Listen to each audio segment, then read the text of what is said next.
pilot episode of Coffee with Coach. I'm your host, Coach Rolfe.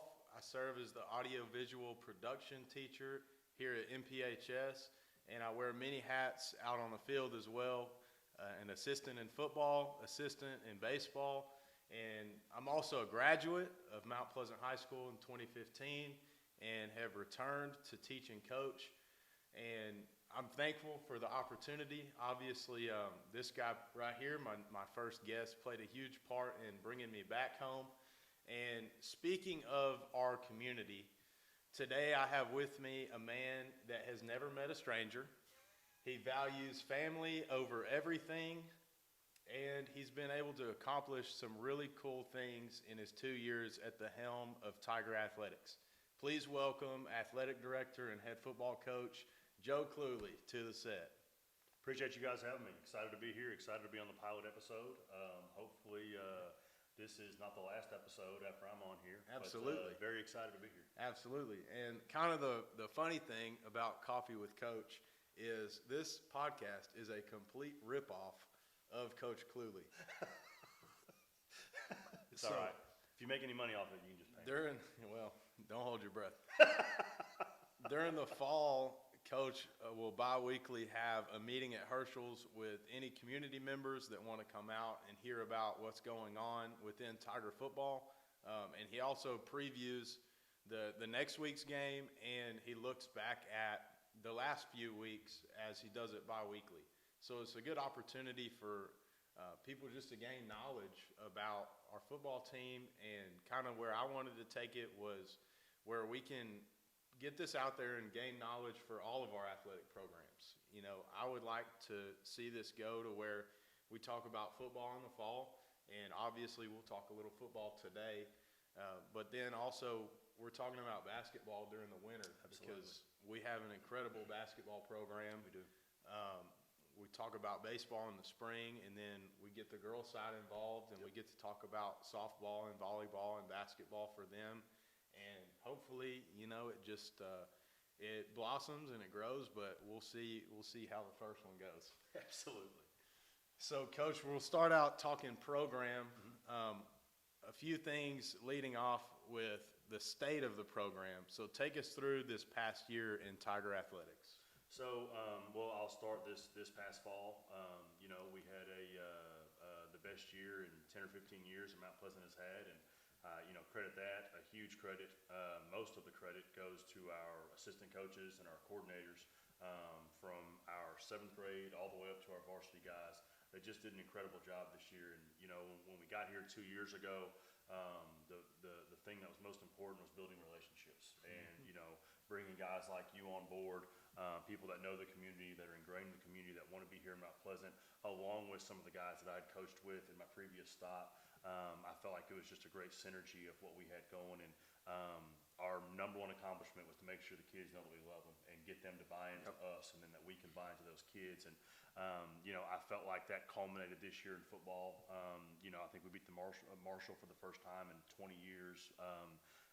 Beat some teams we probably shouldn't have beat, and played really well in a lot of times. And so it was very, very exciting, the football season, and couldn't be more proud of the work that our kids put in. And in the end, you know, the kids are the ones that have to go out and do it. And we can coach them, we can counsel them, we can talk about character, we can talk about all those things. But you can't play for them. But I can't play for them. You know, and that's probably good that I'm not playing for them, or we wouldn't have won a game. But we had some really good players.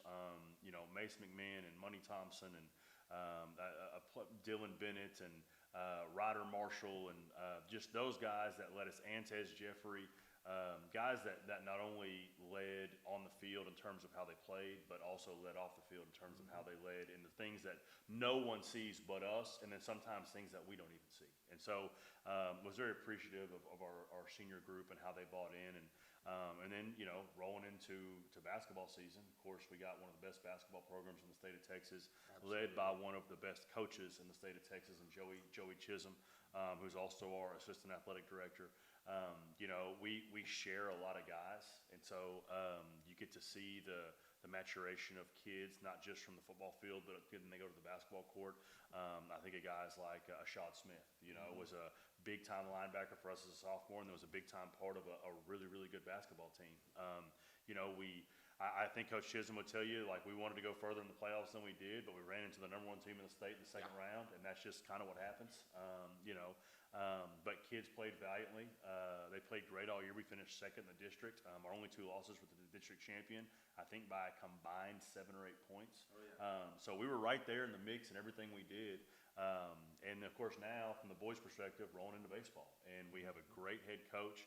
He has great assistant coaches with you, Coach Ernest and Coach Bam. And just very excited about our baseball season. I think we have a great senior group there as well. Oh, there's no doubt. With a lot of young talent. It really mimics, I feel like our baseball team very much mimics our football team in that we have a lot of heavy hitters that are seniors in terms of leadership and talent, but we also have a really, really talented group of young kids that are going to learn from those seniors and then take the reins in the next few years. So, yeah, you're definitely passing the baton in almost all of our programs. every sport, yeah, I absolutely agree. Which is crazy because looking back, we had 14 seniors in the class ahead of me, and 7 of them went on to play some sort of college or professional baseball, and that's just a huge gap. Because if you have 14 seniors in a program, Right.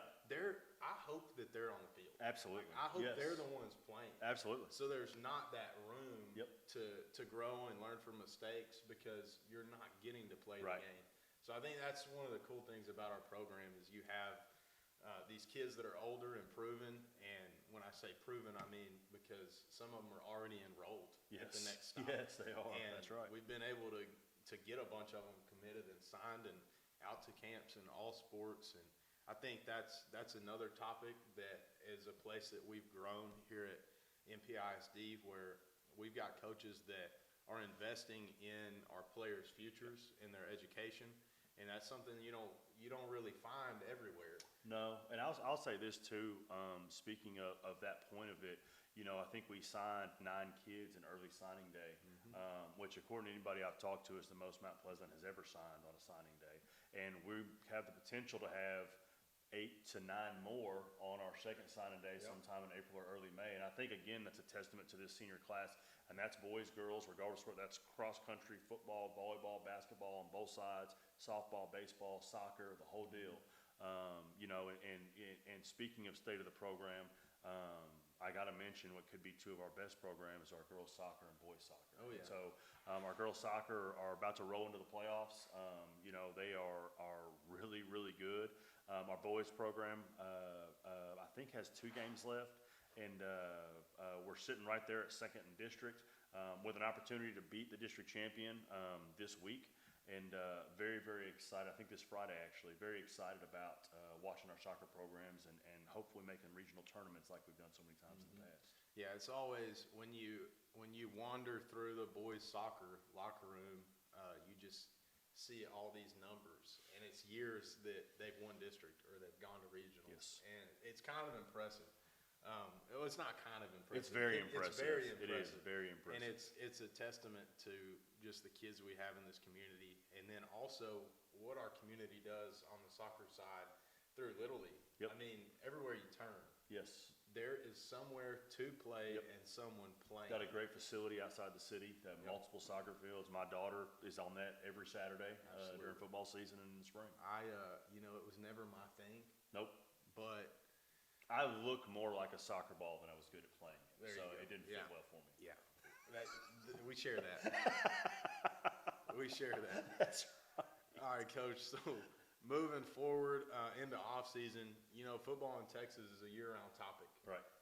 You're always working for the next game, the next opponent. You're also going into the off season. You're looking at, okay, how can we get better from a coaching perspective, from a scheme perspective, and really the main points I want to hit on is how's the off season been for our guys, for our kids, for our coaches. Yeah, absolutely. So we started off season, and you're missing several basketball kids because they're in basketball, which we love multi-sport athletes, so it's a good thing. But what that also does, it takes some of your best athletes out of the athletic period into another sport, and your other kids have to step up. So kids that normally wouldn't have the opportunity or wouldn't feel comfortable stepping into that role and becoming a leader, all of a sudden had to become leaders because they're looking around and those dudes they used to lean on aren't there anymore. Yep. And so it's a great opportunity. Now there's a big learning curve with that, and there's a lot of reminders that come with that during weights and during conditioning. Absolutely. Of how we have to act, how we have to do things. And then what the change you see is, which I think is really cool, is when the basketball guys get back and we start, they're starting into off season, the first guys that are coaching them are the dudes that used to lean on them. And so now what you have is a room full of leaders and a room full of guys that are going to talk and going to hold each other. Now you have multiple kids that are holding each other accountable, that are yelling and screaming and supporting and all that good stuff, and saying, hey, this is the line, this is the standard, this is where we have to be and we can't fall below it. And so that's a really cool thing about any off season in general, but about ours specifically. The kids have been working their tails off. It's always fun to look at, we do their first day pictures when we get into off season, and then to look at them now and what their bodies look like and how different they look. Sometimes it's hard to see, and you can say, well, I went up 40 pounds on a squat, but what does that actually look like? Well, when you get pictures of your thighs and pictures of of the gun show, you start seeing that. It gets you excited. It gets you excited. And, I think the biggest catalyst to a bunch of our off season, this is all throughout our campus and really from 6th grade all the way up to our seniors, is Coach Morales, our strength coordinator. And there's not a better one in the country. And he does a fantastic job of training explosiveness, and that helps you in every sport, regardless, again, if you're cross country or volleyball or football or baseball or basketball or softball, whatever it is, being more explosive helps you. And so we've had a great off season. We're a little over halfway through now, and so we got to keep getting better, but it's been very, very exciting to see some of the guys step up. When you lose a big senior group and a really good talented group, which you never want to lose that, but you're glad to have it, you lose that, there's a bunch of guys below them that have never had to step into that spotlight, never had to step into that role, and they are doing that now, and it's been really fun to see. Well, that's awesome, Coach. And obviously, I'm there for some of it during the winter, and then as soon as the spring kicks off, right. I don't get to see that transition of those guys coming back. Yep. But I hear from the couple of guys that are football, baseball guys that go get their lift in during 8th period and then come back. Absolutely. They're like, hey, this is no joke. Yeah, no doubt. So it's cool to see, and it's always nice from my perspective because I get to come back in the summer. Absolutely. And I just pick up. That's right. Right where y'all left off. Absolutely. Which how it should be. And, how it should be. It's always great. Yep. So, who are some of the returners that we should be on the lookout for to have a breakout year? I know you've mentioned a lot of our seniors that are graduating that had that caliber of year, and they were recognized for it. Absolutely.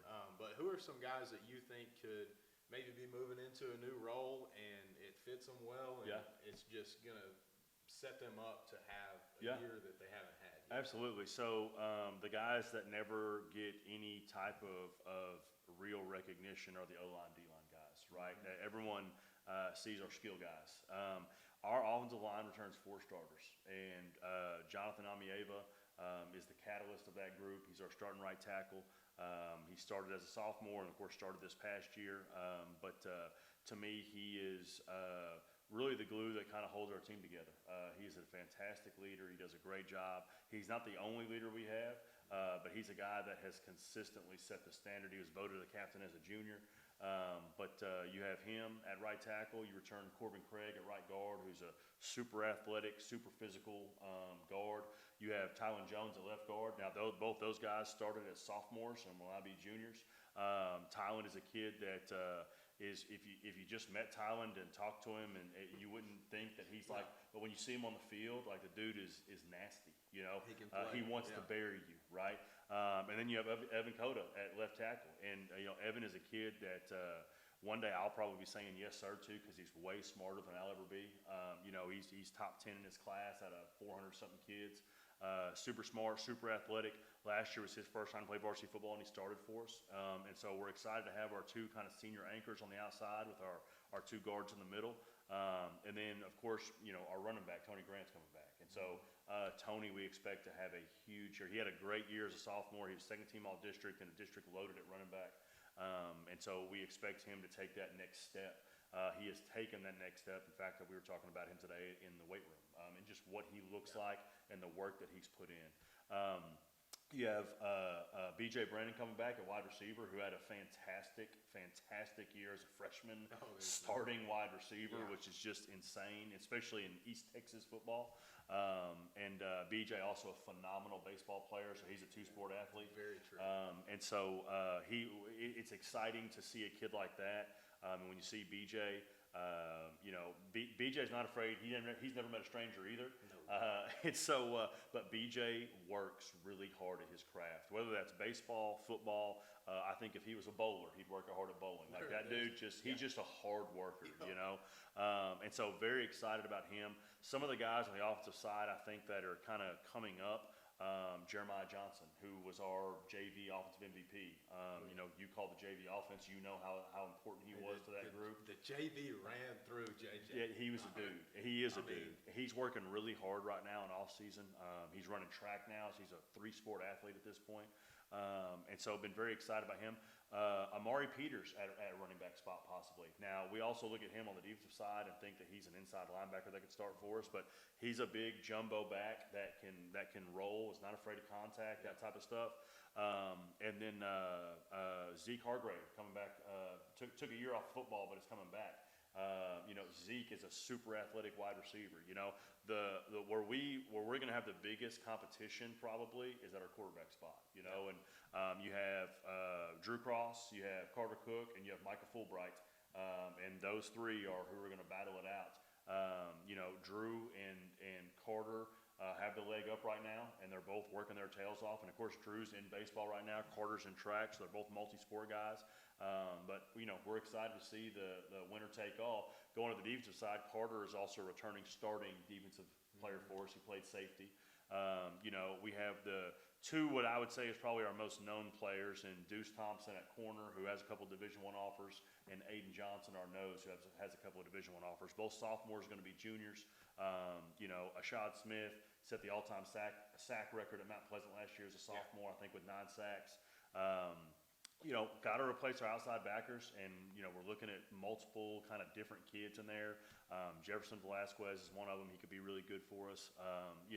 But go down to that D line. You got Aiden, who I've already talked about. We have Nemo Savage, who probably could have been a starter as a freshman. He had some senior guys that were good that played in front of him, but could have started probably on every other team I've ever coached. He's about to be a sophomore. You got Jaden Finley and Landon Cheatham and some other guys that are really good players, just haven't done it at the varsity level yet. So it's a really exciting time. You're evaluating all those things and kind of what's going on, and we're excited to see what the future holds for our kids. I think we're going to be a young football team next year, but anytime you lose a big, talented group of seniors, that's kind of what happens. But I do think that we're going to be talented. We just got to get them pointed in the right direction. There's no doubt.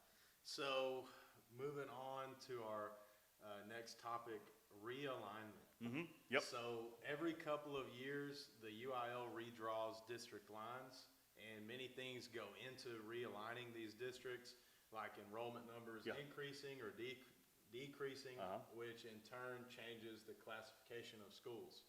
Okay, so my question is, what does realignment look like for MPHS athletics? Yeah, so realignment is based on where you're at and your enrollment numbers, right? And just like you said, every 2 years that gets reevaluated, and the state sets your enrollment, sets the enrollment lines where there's going to end up being around 200 schools per division, right? So for us at Mount Pleasant, our districts change now. What people may not know is our football district is different than our districts everywhere else. And so our football district, we lost Longview Pine Tree, right? They dropped down to 4A. And then we gained a 4A team that's coming to 5A, which is Jacksonville. So our district didn't necessarily change a ton. It's all the teams we played last year except for Pine Tree, and then we'd add Jacksonville into that. Now, go ahead. It just adds about 30 minutes. It does, yeah. We're going to take some trips. Yeah. There's no doubt. It's just another one of those White trips. It is. To get other side of Tyler. Yes, it is. It definitely adds some time, which is never fun on the yellow dog. But I will say this: our other sports added even more time into the other stuff. And I know you guys that are baseball, basketball are dreading some of these Tuesday night trips. Nacogdoches, Lufkin and Jacksonville are all now in our baseball, basketball, softball, track, all of those districts. So we went from a 7-team district to a 9-team district. Now, the positive on that other side with the other sports is we did lose Longview. So they went up to 6A, which is a good thing for everybody in the district. But we gained those other 3 teams, and so it put us at 9 teams, which is very difficult. And for people that don't know a lot about it and don't follow that stuff, what that means is that like we will start district basketball 2 weeks after football season ends, and we will start boys soccer almost as district soccer almost as football season's ending. So it's things, and there's no way around it. It's what the UIL chose to do. But it's going to make for some very long Tuesdays, and the athletic directors in the district and the head coaches in the district have tried over and over to figure out how we can eliminate Tuesday night trips for Mount Pleasant, Texas High, Jacksonville, Nac, and Lufkin on Tuesdays, having to travel to those places. But really, when you look at it, it's almost impossible to do. So we've tried to do it, but it's just what's going to happen. You're going to end up going to Lufkin on Tuesday night and playing, and then having to come back, and it's going to be 1 a.m. when you get back, and you're going to catch a few, might be sleeping in the field house, but catch a few hours, and you're back up at it at school. And so, wouldn't be the first time. That's a fact. That is a fact. Yes, sir. So I think realignment, it's going to be, it was good in football. I think we got a pretty even trade. I do think it made it more difficult for other sports in the other side of things.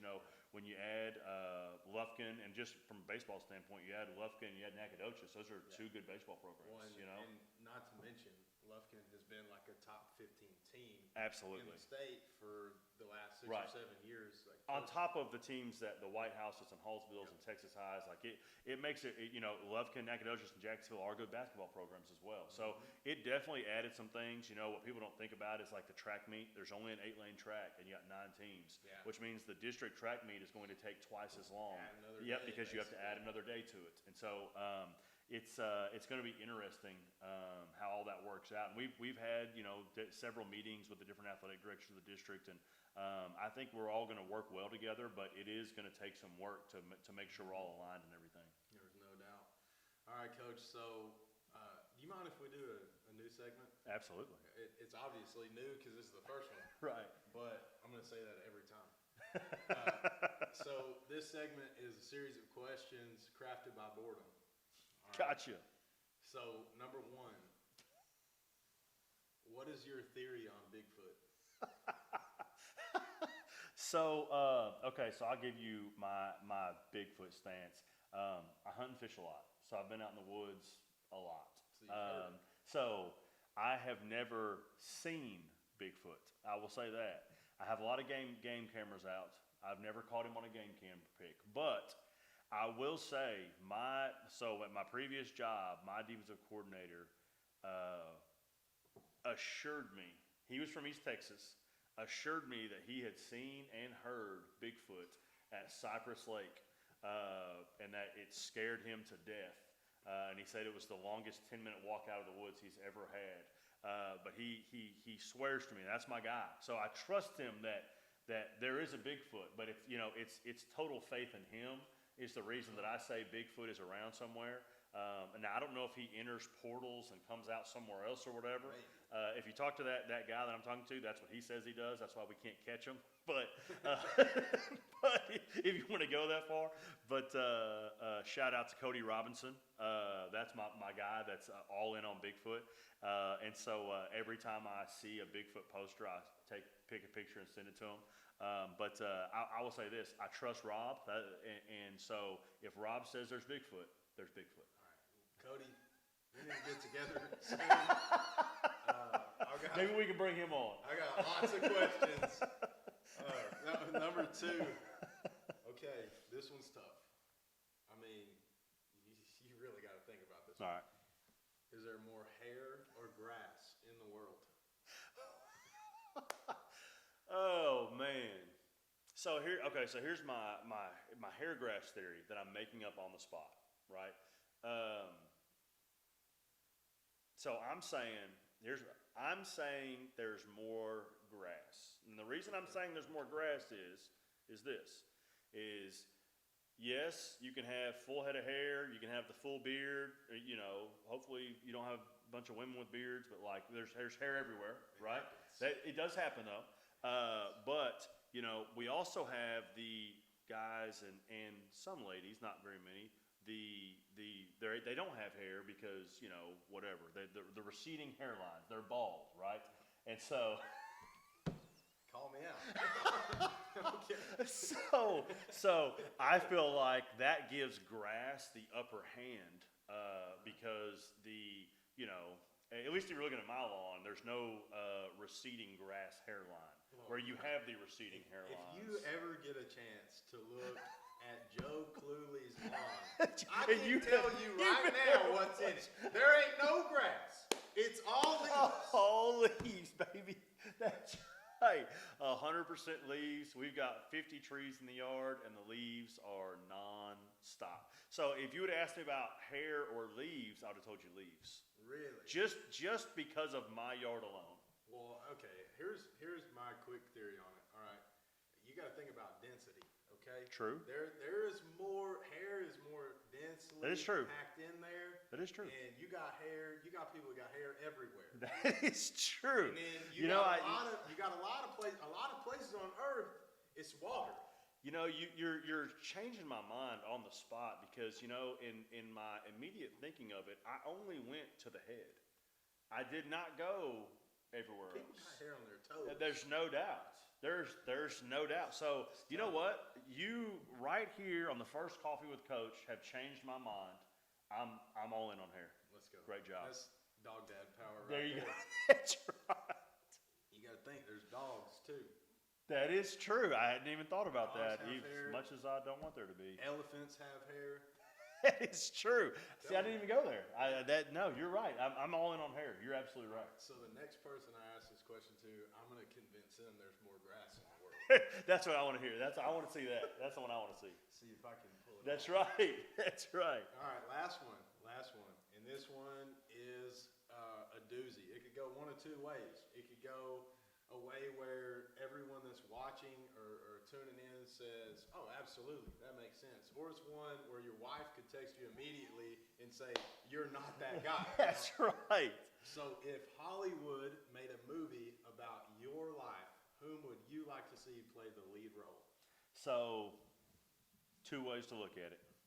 There's who I want to play the lead role and who I would like everyone to think should play the lead role.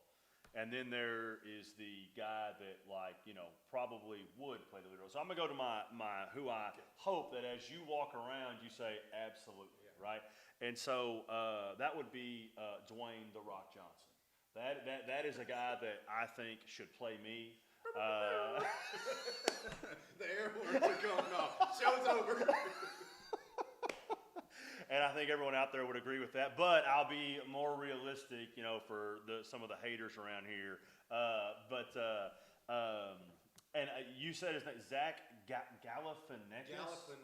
Galifianakis. Alan from The Hangover. The star right? of Between Two Ferns. The star of Between Two Ferns. Yes. I think that we look very similar. As much as I would not want to look like that, I just got to be real about it. We both have great beards, which that's kind of our redeeming quality. Maybe a Seth Rogen, Jonah Hill, that kind of working that way, and not Jonah now, the Jonah before he lost 100 pounds. Yeah, Big Jonah. Big Jonah. Big Jonah. Big Jonah. Right. Yeah. I think those guys are probably more in the realm of. If I say The Rock, I am going to get a text from my wife and say, you're not that guy. But the other ones, I think that I'm being realistic, and those are real things. And, I think they could pull off Joe Cluley. All right. So The Art of War, the story of Joe Cluley, starred by Seth Rogen. We're looking at 2031, maybe? Yeah, I think so. That's probably good. Yeah, I think that's probably the right time. And we're firm on the name. It will be The Art of War. The Art of War, absolutely. Okay. Sun Tzu has nothing on me. Yeah.